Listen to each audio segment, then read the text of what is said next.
presented by Leela Entertainment.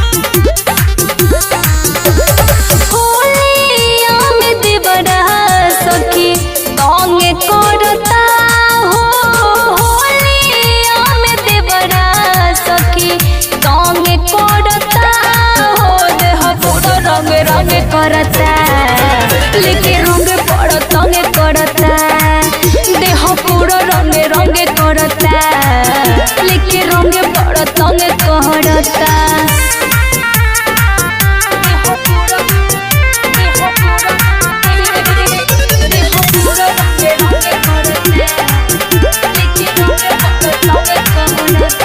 धके हाथ हमार पड़ेला बात हो ढोरी पर रंग लगावता माना हम पड़तानी दूर त भागतानी तब वो पीछा तयता धके हाथ हमार पड़ेला बात हो ढोरी पर रंग लगावता माना हम पड़तानी दूर त भागतानी तब वो पीछा तयता चलते दोनों जंग करता हो देवा के चलते दोनों जंग करता हो देह पूरा रंग रंग करता लेके रंग बड़ा तंग करता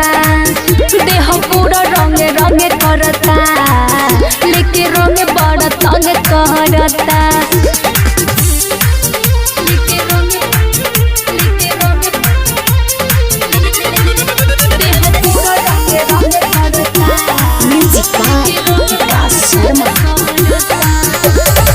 लाले पियर लेके आइल बरनवा पड़ेला वो छेड़खानी हो शिव बिहारी माला भारती डरे न लगे हम जानी हो लाले पियर लेके आइल बरनवा पड़ेला वो छेड़खानी हो शिव सलेंदर माला भारती डरे न लगे हम जानी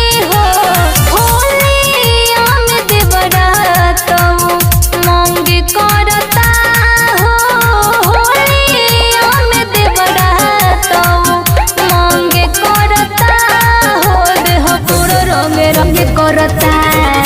लेके रंग देह तंग करता देह पूरा रंग रंग करता लेके रंग देह तंग करता।